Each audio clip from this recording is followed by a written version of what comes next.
இந்த சேனலை தொடர்ந்து நடத்த உதவி செய்ய நினைப்பவர்கள் உதவி செய்யலாம். வணக்கம். இந்தியா முடங்கி போயிருக்கிறது. ஒரு மனிதர் தன்னுடைய திருமணத்திற்கு போக முடியாமல் விமான நிலையத்திலேயே கதறிக்கொண்டிருக்கக்கூடிய காட்சியை இந்தியா பார்த்து கொண்டிருக்கிறது. இன்னொருவர் தன்னுடைய தாயினுடைய இறுதி மூச்சு அடங்குவதற்கு முன்னால் ஒரு முறையாவது நேரில் பார்த்து விட வேண்டும் என்று நினைக்கிறார். ஆனால் போக முடியாமல் தவித்து கொண்டிருக்கக்கூடிய காட்சி. இதெல்லாம் இந்தியாவில் வைரலாக உலாவிக் கொண்டிருக்கக்கூடிய நேரத்தில் மோடி பாராளுமன்றத்திற்கு உள்ள நின்று வடை சுடுறாரு. என்ன வடை தெரியுமா? 2047 இந்தியா வல்லரசாயிரும்னு சொல்கிறார். நான் முதல்ல சொன்ன சம்பவங்கள் எதற்காக நடக்குது அப்படின்னு உங்களால் ஊகித்திருக்க முடியும். என்ன? இண்டிகோ என்று சொல்லக்கூடிய ஒரு விமான நிறுவனம் 7 நாட்களாக முடங்கி போயிருக்கிறது. 7 நாட்களாக பயணம் செய்ய வேண்டிய இந்திய பயணிகள் அவதிப்பட்டு போயிருக்கிறார்கள். ஒரு சிறு நடவடிக்கையை கூட மோடியால் எடுக்க முடியவில்லை. நான் கேட்கிறேன், உலகிலேயே மிகப்பெரிய ஜனநாயக நாடு இந்தியா. இந்த நாட்டிற்கு சொந்தமாக ஒரு விமானம் கிடையாது. எவ்வளவு வெட்கக்கேடானது! மோடி ஆட்சி பொறுப்பிற்கு வந்ததற்கு பிறகு எல்லாவற்றையும் விற்றிருக்கிறார். நான் ஒரே ஒரு செய்தி RSS காரனை பார்த்து கேட்குறேன், அட முட்டா பயலுல, இன்னைக்கு இந்தியாவில் ஒரு இயற்கை பேரிடர், இந்தியாவுக்கு என்று ஒரு அவசர நெருக்கடி கட்டம் வந்துருச்சுன்னா எங்கடா விமானத்துக்கு போவோம்? விமான சேவையினுடைய நிலைமை என்னவாட இருக்குது? இதுக்கெல்லாம் என்ன காரணம்? இதுக்கெல்லாம் முழுக்க காரணம் மோடி RSS தான். ஒரு சிறு உதாரணத்தை நான் சொல்கிறேன் உங்களுக்கு. இப்போது மோடி ஆட்சி பொறுப்பிற்கு வர்றதுக்கு முன்னாடி நீங்கள் செல்ஃபோன் அப்படின்னு எடுத்திங்கன்னா அதில் சிம் கார்டுக்கு பார்த்தீங்கன்னா ஏராளமான கம்பெனிகள் இருந்தது. வோடஃபோன்னு சொல்லுவாங்க, ஏர்டெல் சொல்லுவாங்க, BSNL சொல்லுவாங்க. நிறைய எக்கச்சக்கமான செல்ஃபோன் இந்த மொபைல் சிம் கார்டு கம்பெனிகள் நிறைய இருந்தது, உங்களுக்கு தெரியும். ஆனால் இன்றைக்கு என்ன நிலைமை? ஒரு 3ல் ஒதுங்கிருச்சு. இப்போ இவங்க 3 பேர் தான் ராஜாக்கள். இவனுங்க 3 பேர் தான். இவனுங்க நினைக்கிறதா சட்டம். இவனுங்க ஏற்றுவானுங்க, இறக்குவாங்க. இவங்க என்ன வேணாலும் பண்ணலாம். இதே மாதிரி தான் என்ன பண்ணிட்டான் அப்படின்னா மோடி இந்த விமான நிறுவனங்களை முழுமையாக தனியாருக்கு தாரை வார்த்து கொடுத்து விட்டார். இங்கே நீங்கள் இன்னொரு செய்தியை பார்க்கணும். என்ன அப்படின்னா, இந்த சமீப காலங்களில் மோடி ஆட்சி பொறுப்பிற்கு வந்த பிறகு ரயில் விபத்துக்கள், விமான விபத்துக்கள் சர்வசாதாரணமாக நடந்துகிட்ருக்கு. உங்களுக்கெல்லாம் தெரியும். சரி, அதுக்கு பின்னாடி இருக்கக்கூடிய மர்மங்கள் பற்றிலாம் நமக்கு தெரியல, ஆனால் அது நடந்துகிட்ருக்கு. இப்போ என்ன பண்ணுறாங்க? அதுக்கான மிக முக்கியமான காரணம் என்ன? அதிகமான நேரம் விமான ஓட்டிகள் வேலை செய்கிறாங்க. விமானத்தில் வேலை செய்யக்கூடியவங்க அதிகமான நேரம் வேலை செய்கிறாங்க. இந்த களைப்பினால தான் பல நேரங்களில் இந்த மாதிரியான விபத்துக்கள் வருது. அதனால் இவர்களுடைய வேலை நேரத்தை குறைக்கணும் அப்படின்னு ஒரு திட்டம் வருது. ஆனால் பெருமுதலாளிகளுடைய கைகளில் எல்லாத்தையும் ஒப்படைத்து விட்ட மோடி, அந்த பெருமுதலாளிகள் இதற்கு ஒத்துப்பாங்களா? ஏன்னா இன்றைக்கி நமக்கு தெரியும், மோடி ஆட்சி பொறுப்பு குஜராத்தில் எத்தனை மணி நேரம் ஒரு தொழிலாளி வேலை செய்யணுங்கிறது தெரியும். தொழிலாளர்கள் சட்டம்னு கொண்டு வந்திருக்கிறாங்க. கொண்டு வந்தது இன்றைக்கி நம்ம எல்லாம் பேசியிருக்கிறோம். அது எவ்வளோ பெரிய கொடுமையானது அப்படிங்கிறது இல்லையா? இனி 8 மணி நேரம் வேலைங்கிறது சாத்தியமே இல்லை. இப்படிப்பட்ட தொழிலாளர்களுக்கு எதிரான சட்டங்களை கொண்டு வந்த மோடி இந்த விமான விஷயத்துலையுமே நீங்கள் பார்த்தீங்கன்னா அது பெருமுதலாளிகளுக்கு அது ஒத்துக்கிற மாதிரி இல்லை. இப்போ பெருமுதலாளிகள் என்ன பண்ணுறாங்க?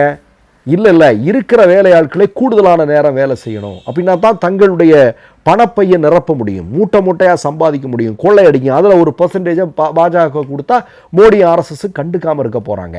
இவ்வளவு தானே, அதை பண்ணிட போகிறோம் அப்படின்னு சொல்லிட்டு பண்ணுறதுனுடைய விளைவுகள் தான் இது. இப்போ இதில் அதை வேலை செய்யக்கூடியவங்க என்ன பண்ணுறாங்க? ஸ்ட்ரைக் பண்ணுறாங்க. இப்போ இண்டிகோ நிறுவனம் என்ன சொல்கிறாங்க? எங்களுக்கு போதிய விமான ஓட்டிகள் இல்லை, விமானத்தில் வேலை செய்ய வேண்டிய போதுமான ஆட்கள் எங்கள்கிட்ட இல்லை இப்படின்னு சொல்லி பல்ட்டி அடிக்கிறாங்க. இதனால் பாதிக்கப்படுறது யார்? இந்தியாவில் இருக்கக்கூடிய பல லட்சக்கணக்கான மக்கள். இது 7 நாட்களாக மோடியால் சரி செய்ய முடியுதா? முடியலை. தவித்து கொண்டே இருக்கக்கூடிய காட்சியை நம்ம பார்க்குறோம். எப்படிப்பட்ட சூழல்லாம் பாருங்கள். நான் முதல்ல சொன்னேன் இல்லையா, பாருங்கள், ஒரு தன்னுடைய தாய் கடைசி மூச்சு விடுறதுக்கு முன்னாடி ஒரு புல்லை பார்க்கணுன்னு ஃப்ளைட்டை பிடிச்சி போகணுன்னு நினைக்கிறாங்க. ஆனால் மோடியால் அது சாத்தியமாகலை. பாருங்களேன், எவ்வளவு கேடுகட்ட ஆட்சி என்பதை பாருங்கள். எவ்வளவு கேடுகட்ட இந்த மாதிரியெல்லாம் ஒரு ஆட்சி சமீப காலமாக நீங்கள் உலகத்தில் எங்கேயாவது இருக்குமாங்க? எங்கேயாவது நீங்கள் ஒரு இடத்துல சுட்டி காட்டுங்க பார்க்கலாம். இப்போ என்ன, இந்த நேரத்தில் தான் பாராளுமன்றத்தில் இருந்து சொல்கிறாரு. என்ன சொல்கிறாரு? 2047 வல்லரசு ஆயிடுவோம், அங்கே ஆயிடுவோம், இங்கே ஆயிடுவோன்னு. இந்த பித்தலாட்டங்கள் எல்லாம் எத்தனை நாட்களுக்கு? கொஞ்சம் யோசிச்சு பாருங்கள், எத்தனை நாட்களுக்கு? இன்றைக்கி இன்ஃபோசிஸ் ஒருத்தன் சொல்கிறான். என்ன சொல்கிறான்? இல்லை 8 மணி நேரம் இல்லை, கூடுதல் நேரம் வேலை செய்யணும். இதெல்லாம் கம்மி. 8 மணி நேரம் வேலை செய்கிறது. டேய் முட்டாப்பாயில், உலகமே வேறு மாதிரி சிந்திக்குது. 5 நாள் தான் வேலைன்னு சொல்லிட்டு இருக்கிறான், 2 நாள் விடுப்புன்னு சொல்லிட்டு இருக்கிறான். அந்த மாதிரி அட்வான்ஸாக போயிட்டுருக்கிறான். இங்கே இந்திய தொழிலாளர்களை பிழிஞ்சு சக்க மாதிரி பிழிஞ்சு எடுக்கக்கூடிய வேலைகளை மோடியும் பெரும் முதலாளிகளும் சேர்ந்து பண்ணிகிட்டு இருக்கிறாங்க. இந்த மிக மோசமான கொள்கைகள் தான் இந்த நிலைமைக்கான காரணம் அப்படிங்கிறத நம்ம நல்லா புரிஞ்சுக்க வேண்டியது இருக்குது. சரியா? இப்போ நான் இன்னொரு செய்தியை நான் உங்களுக்கு சொல்கிறேன். இப்போ நீங்கள் இன்னொரு நாட்டில் இந்த மாதிரியான ஒரு சம்பவம்னு வைங்களேன், அந்த அரசாங்கத்துக்கு எதிராக மக்கள் தெருக்களில் குவிந்திருப்பார்கள், பெரும் போராட்டத்தை முன்னெடுத்திருப்பார்கள். ஆனால் இங்கே என்ன நடக்குது? சரி, 1 நாள் 2 நாள், இது 7வது நாள். அது மட்டுமா? சரி, இந்த ஃப்ளைட்டு கிடைக்கல, வேறு ஏதாவது ஒரு ஃப்ளைட்டை பிடிச்சி போகலாம் அப்படின்னு பார்த்தா 5000 ரூபாய் டெல்லி டு சென்னை அப்படின்னா நீங்கள் இன்றைக்கி அதனுடைய 10 மடங்கு அதிகமாக வசூலிக்கிறாங்க. இதை யாராவது கண்ட்ரோல் பண்ணுறாங்களா? இதை யாராவது கேள்வி கேட்குறாங்களா? போராட்டம் வெடிக்குது. அதன் பிறகு களத்தில் வர்றாங்க. நான் மீண்டும் சொல்கிறேன், உலகின் மிகப்பெரிய ஜனநாயக நாடு இந்தியா. இந்திய நாட்டிற்கென்று சொந்தமாக ஒரு விமான நிறுவனம் இல்லை.